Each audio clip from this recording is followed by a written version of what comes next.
Hi legends, welcome back, and if you are new here, thank you so much for joining me. I'm Rebecca, and today we're going to be talking about how to start your own movie commentary channel. I haven't seen any other video on this, and when I first started I really wanted to know how to go about starting your own movie commentary channel because no one talks about it. But we're going to tell you how to start your own movie commentary channel. It's a lot easier than you think. But before we get into this, if you wouldn't mind subscribing, would be grand. I'd love to have you here. You can check me out on my socials, and don't forget to check out my Patreon where there are more resources for you to look at if you want to continue this journey on starting your own movie commentary channel. There will be resources on how to avoid copyright, how to screen record, how to make your own thumbnails, all of that in much more depth. Okay, so first things first, we're going to go bit by bit. Step one, how I come up with the idea for the video, like what movie or TV show I'm going to watch. Because you might think, oh wow, there are so many movies and TV shows out there to choose from.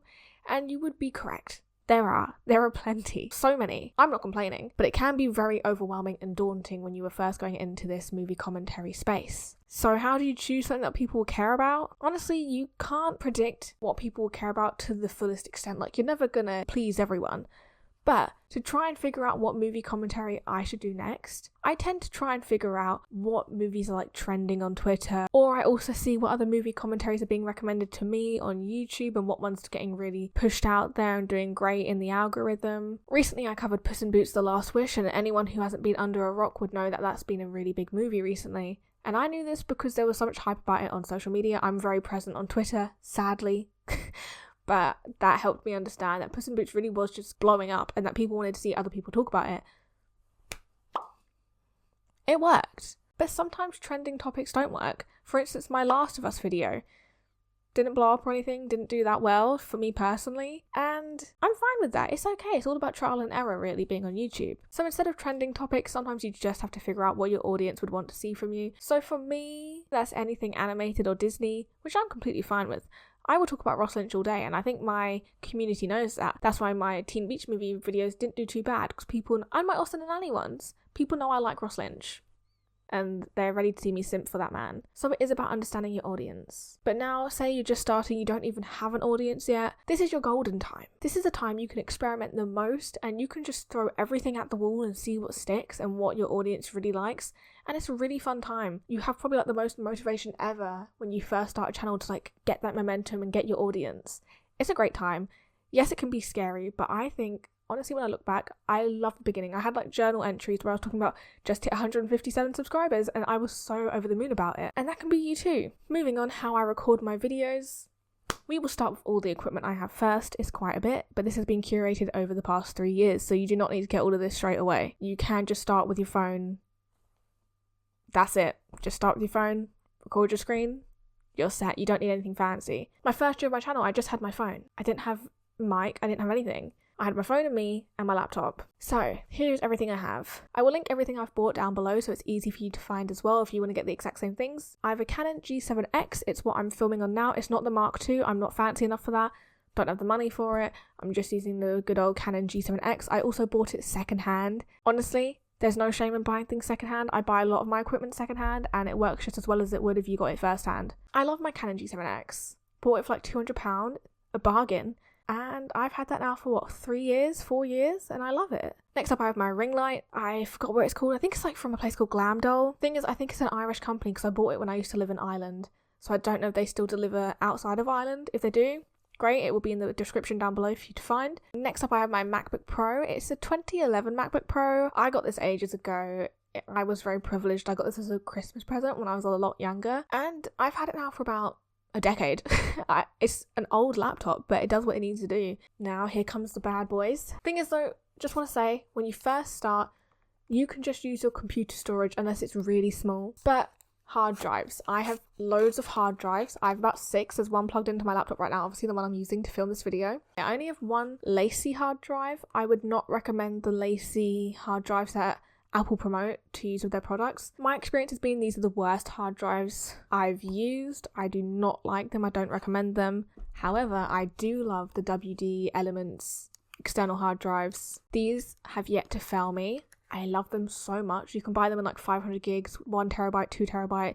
The one I'm currently using to film this is 2 terabytes and it's lasted, I think, about 6 months for me. The 1 terabyte and 500 gigabytes last me about a couple months, so I have to buy them every couple months.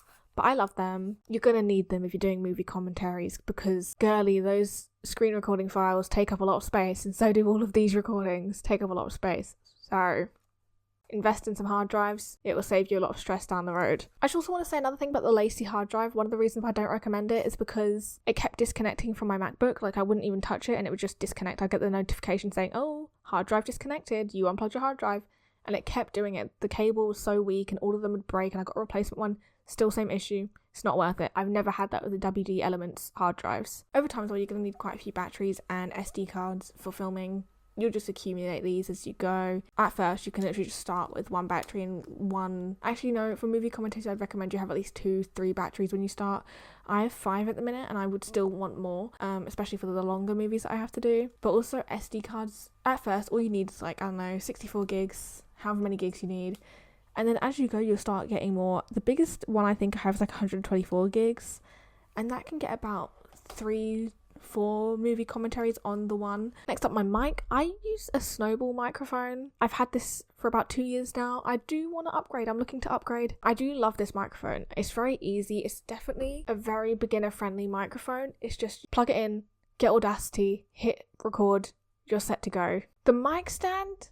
I only got recently. I got it on Amazon. I don't remember where it is. It'll be linked down below. Then I have my headphones that I wear, or my AirPods, either or. Just whatever headphones you have, you can use them to listen to the movie as you record. And then a tripod. It's obviously on my camera right now. Amazon tripod, just the Amazon basics. It's got some bad reviews, but honestly, if you're using it just to stand still and it's not going to move, I'd say go for it. It's only like £16. Can't complain. Moving on to more technical things though, like how I actually record myself. Now, by some people, I mean all of my YouTube friends. Hi Rival, hi Angelina, hi Seb Screens, hi Billy, I think basically all of them. Hi Movies in Depth. I think all of them use OBS to film themselves and the screen at the same time, like the movie. My mind can't do that. I'm not that efficient with technology. I'm simple. I like to just, the old-fashioned hit record, we're going. How I record myself and the screen, it's pretty simple. I set my camera up on my tripod. There you are now. I make sure I'm in frame. I make sure everything looks good, that I like where it is. And I just hit record. Bam, easy. Everyone knows how to hit record on the camera. You'll be fine. Bam, hit the red button. You started. But just be warned, if you have a camera like mine, like the Canon G7X, I don't know about others, but I think a lot of them are pretty similar. It stops recording after 25 minutes, so you do have to keep stopping and starting your video. It can get annoying at first, but once you get used to it, it's really not that much of a big deal. I remember at first it really bothered me when I first started my channel. I was like, oh, it's taking me out of the moment. I'm having to stop and start and stop and start. But once you get into the groove of having to check every 25 minutes that your camera is like dying, it's fine. I don't really care. But say that really does bother you, then you can look up tutorials online how to set up OBS so that doesn't happen, because then you can just constantly record and it won't stop, start. Now, the part many of you are here for, screen recording, because no one talks about screen recording. I don't know if you're legally allowed to talk about screen recording, because you are talking about hypothetically recording Netflix or, you know, those streaming platforms. But say my finger accidentally slipped and I started to screen record a show on Netflix. Like, for example, let's say you. Hypothetically, what you would do if you were to hypothetically screen record something on Netflix, this is all made up in my mind. This is just fake. I'm not even talking about real things. This is all made up. You would open QuickTime Player. Select screen record. Figure out your audio setup. There are YouTube tutorials on it. I also have resources on how to screen record in way more depth over on my Patreon. They're available at the lowest price. What else do you need? Oh, Google Chrome. Firefox betrayed me. They updated themselves and now they can detect it. Screen recording, that is. So Chrome all the way. And I can't remember exactly what the detail is now. I might put up on the screen if I remember what you need to turn off on your Google Chrome settings so that they can't detect your screen recording. If you hypothetically were to do that and your finger maybe slipped and accidentally did, do that and they can't detect it, okay? Okay. Shh. I'm kidding, we don't need to shh about anything. That was all made up. That was a fictional little world in my mind. But again, if you want to see a more in-depth tutorial on how to do that, there are information sheets, there are tutorial sheets on my Patreon at the lowest tier. As you go on the tiers, there will be tutorials, and I'm even going to be uploading a whole video where I edit a main channel video, and you can see how I go about editing it, how I go about screen recording. Speaking of editing, how I edit my videos. I don't know if people want to know that, but we're going to get into it anyway. I use Final Cut Pro. I just find the interface to be really easy to navigate and I don't get overwhelmed by anything on it. I find it very just calm for me. I've used Adobe products before, such as Photoshop, Premiere Pro and Adobe After Effects. But I don't know, it just didn't stick with me. I mean, I did use After Effects from about 14 to 18, like from the age of 14 to 18. I was like heavily using After Effects. I didn't use it for YouTube though.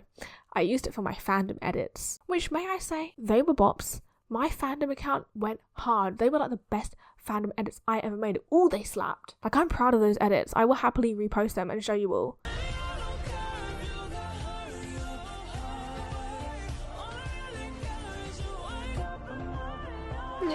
How can you see into my eyes like open doors? Also, a big major perk for me with Final Cut Pro is that it is a one-time purchase. You're not paying a monthly subscription fee like you are with Adobe products. But back to me editing on Final Cut Pro, the most common tools I use on Final Cut Pro are the blade and the select tool. The effects I most commonly use are the shape mask, the Gaussian blur, and the pitch tool. Gaussian blur and the pitch tool really help me avoid copyright. Again, on my Patreon, I go into way more depth about why these help with copyright. Again though, with editing, it's something you learn over time. Like, don't go into it expecting to know everything straight away. Yes, you can nail the basics, especially if you used other programs. It's not going to be so hard for you to transfer your skills and knowledge of editing. But don't get mad at yourself for not getting it straight away. I've been editing now since I was about 14, so I've had about 8 years to learn this. Have I?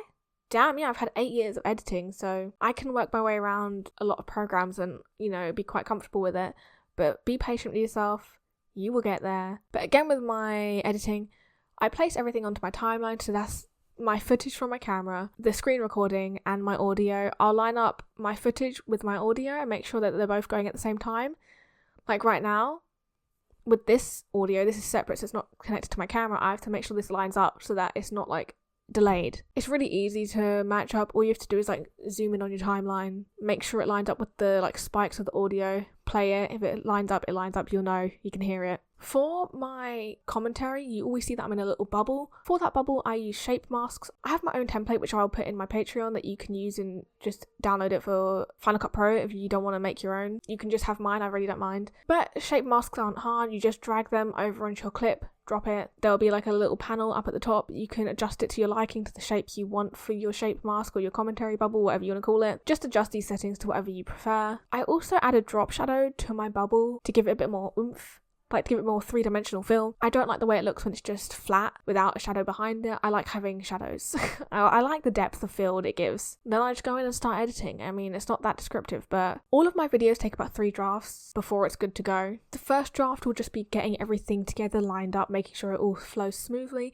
I'll cut out any weird audio sounds that I might make, like, I don't know, burping, too many like wet sounds with your mouth. I don't like that. I like to cut that out. Too many clicky sounds, cut that out. It's all about personal preference. I don't like to hear that, so I just cut it. Second draft, I then go in with a more in-depth cut.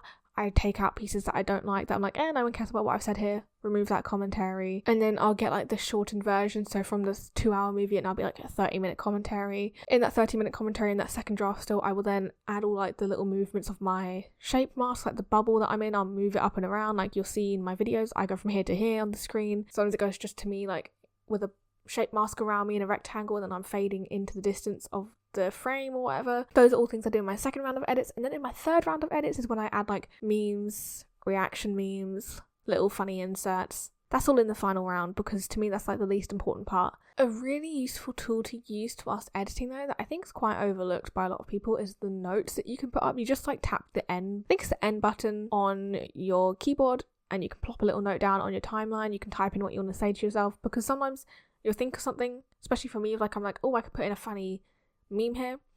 I'll like press N, put a little note to myself like, oh, add the meme of an office meme or something, and I'll leave it there, because sometimes you think to yourself, oh, I'm going to remember that, but then when you come to edit the next day you might have completely forgotten. So leave those notes for yourself.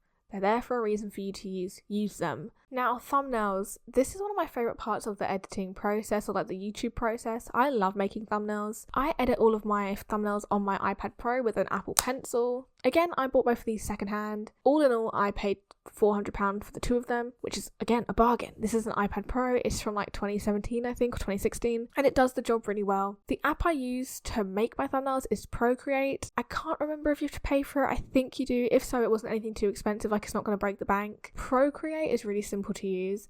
I love how hands-on as well the iPad is with the Apple Pencil, and I feel like I can be way more precise with my edits this way, because I used to use Photoshop, not for thumbnails, back in the day when I used to like do my own edits and stuff, but I much prefer Procreate, and I love the way like I can with the Apple Pencil just draw straight to it what I want. Once the thumbnail is edited though, I export it to my phone, and then I just go to the edit section. Like in the camera roll, I press edit and then I press auto, and I just like let the auto button make it like brighter or whatever it does. I like the way it looks after it does that, and that's all I need really to edit my thumbnails. Thumbnails though, in Procreate, all I do is I take a screenshot from my video, or I pose at the end of my video. Like right now I'm doing like a little time lapse at the end of a video when I'm done recording a film. When I go, bye guys, I go, and then I'll screenshot one of those moments of myself, and then I put it onto my iPad, go again to the camera roll, press edit, press auto. I even crop it so it's just like a little square of me, and then also with the images I've chosen to put on to the thumbnail of the movie, take that all to Procreate, put the images in from the movie, put myself in, draw around myself, erase the background, add some shadows, add the title of the movie, add a little shadow behind the title, bam, thumbnail's done. Okay, now for the Q&A of this video, because I ages ago asked you guys over on my Insta and on the community tab of my YouTube channel. I asked if you had any questions about my editing process or how I edit my videos, and a few of you had some things to say, so I'm going to check those out now. Okay, so the first person said, how long does it take to edit one video and how often do you record? So we'll answer this in parts. How long does it take to edit one video? To edit a video, it takes me about 3 days, because I do draft 1 on one day, draft 2 on another day, and draft 3 on the third day.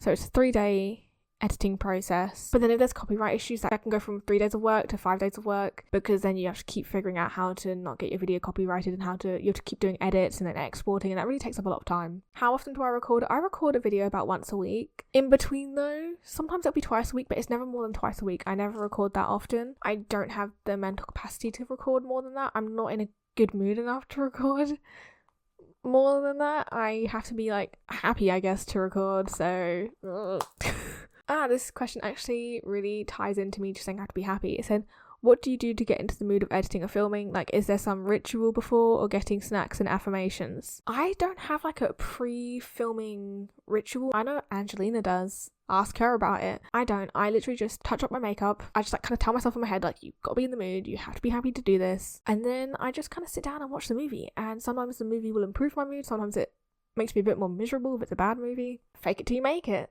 I turn on the camera and go, hi guys. One thing I do though before filming is I make sure I've had food, that I'm not hungry, because if I am, I don't want to eat on camera. I don't think it looks nice. I think that's a good tip. Make sure you eat before you film. You don't want to be hungry whilst filming, because then you have to stop the video, pause, go get something to eat, and you're completely out of the zone, and you're in a completely different mood when you come back. So don't do that. I wouldn't recommend. Eat before you film. This is an interesting question, and I like it because I had the same question when I first started. How you sync yourself up with the movie when recording. I just film like this on here. I have the screen recording, I have my mouse, and I'll just go, when I click to play, I'll just say play into the mic, and then I know I've started. And through my camera's audio, I'll turn that all the way up and I'll listen, and if I hear the click, I know exactly where I press play, and then through the screen recording I can see when the button for play went, and I just line it all up. Also, because I have glasses, it's a bit harder if you don't have glasses, but because I have glasses, I look right into like the rim of my glasses. I look here to see when the lights change, or like this rim, mainly though the bridge of my nose, like this bridge here. I look at when the reflection changes, and then I know if it's matching up with the movie or not. So there's those tiny little details that really can help you line things up. The one thing I do have to keep lining up though is my audio. I realise that every 10 minutes it kind of falls a bit out of sync with my mouth, so I have to keep readjusting it. No big deal though, just every 10 minutes just budge over a little bit, line it back up. So someone said, I would like to know how to record the movies, TV shows, and the editing software. I'm adding this question because even though I've just covered it, I will add it again in case I forgot anything. Editing software, Final Cut Pro, Audacity, You need QuickTime Player for screen recording, Procreate for thumbnails. To screen record, really simple. If you were to accidentally fall over, hit screen record on Netflix, you would go into QuickTime Player. There's some audio adjustments you need to do to be able to record your screen with your audio at the same time with your headphones in. There's also some YouTube tutorials on that. To do all that, you just need QuickTime Player and Google Chrome and you're set. Someone said, how did you learn? Did you teach yourself? Yeah, I mean, I technically did teach myself. I've been doing this since I was 14 now. You just learn on the way. Eventually it becomes really easy and it's like secondhand nature to me now. I really don't find it hard. YouTube is a great teaching tool. You can learn almost anything you want. There are so many tutorials on Final Cut Pro on how to edit. I think as well the fact that I used to do fandom edits really taught me how to edit quite well, because fandom editors go hard. Like, those are some insane edits they're doing. Mine were never like that insane, but being a fandom editor really taught me a lot of skills that I didn't realize I'd ever use for YouTube, but I do. So yeah, become a fandom editor. I don't know. What mic and cameras do you recommend using for beginners? Your phone, Canon G7X, buy it secondhand, and a blue snowball microphone, or just any microphone. Use your phone as a microphone if you want, and if you really want to get more of a quality, just like shove a sock over your phone. It sounds stupid, but it works. Put a sock over your phone, talk into it. It can be a great mic. I think as well, when you're starting out, you don't want to get too, I don't know, it sounds bad saying like you don't want to put too much money into it, but you don't want to put too much money into it. Just see what works at first, and as you go then start adding more equipment to your list. But you can just go with really simple things like your phone, what you already have. Use what you have. So that's the end of the Q&A. I think if I've missed anything, just ask a question down below and I'll get back to you as soon as I can. My last note though, even if you are hesitant to start a channel, which I know many people are, I'd say just do it. I thought I would never have a YouTube channel, that I'd never be brave enough to like do this. Brave, I know it sounds stupid, but it is quite scary. When I first watched iCarly, I always wanted to have like my own web show and, you know, like have a community, and I used to be so self-aware, low self-esteem I had. I didn't think I was like pretty enough or anything to be in front of a camera. I really thought everyone would say I'm so ugly, and that they'll point out all my flaws that I think I have that I'm not comfortable with. The funniest thing happened is that when I started to do YouTube and I started to look at my face, it's very opposite to a lot of other people.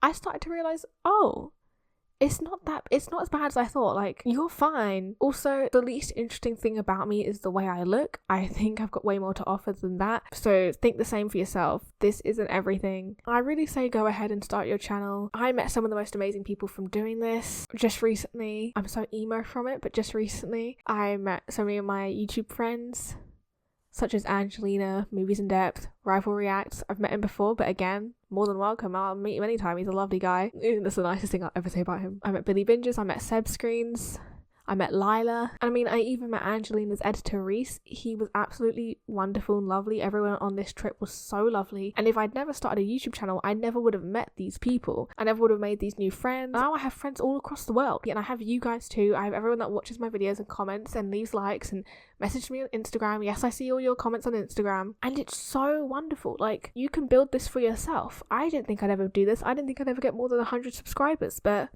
here I am, we're halfway to 100k. It may be difficult at first, but I promise it'll be worth it. I really think you should start your own channel. Even if you think you have nothing to offer, I promise you do. Also keep in mind that yes, you might hate videos you previously posted, but you can take them away if you want to. You don't have to keep them up forever. I have already done that. A few of my previous videos I did put to private because I didn't like them. It's your channel, do what you want with it. The power's in your hands. You've got this. Thank you so much for watching. If you think I've missed out on anything, again, do leave it in the comments. I will be down there to answer any of your questions. And just a reminder, if you need any more resources on how to get started with movie commentaries, there are already resources available on my Patreon for you to use, for you to watch. I will be adding more as well as time goes on. Anyways, good luck, and I can't wait to see your channels. Bye, legends. Wake me up inside. I can't wake up. Wake me up inside. Save me. Call my name and save me from the dark. Wake me up with my blood to run. I can't wake up before I come undone. Save me. Save me from the nothing I've become.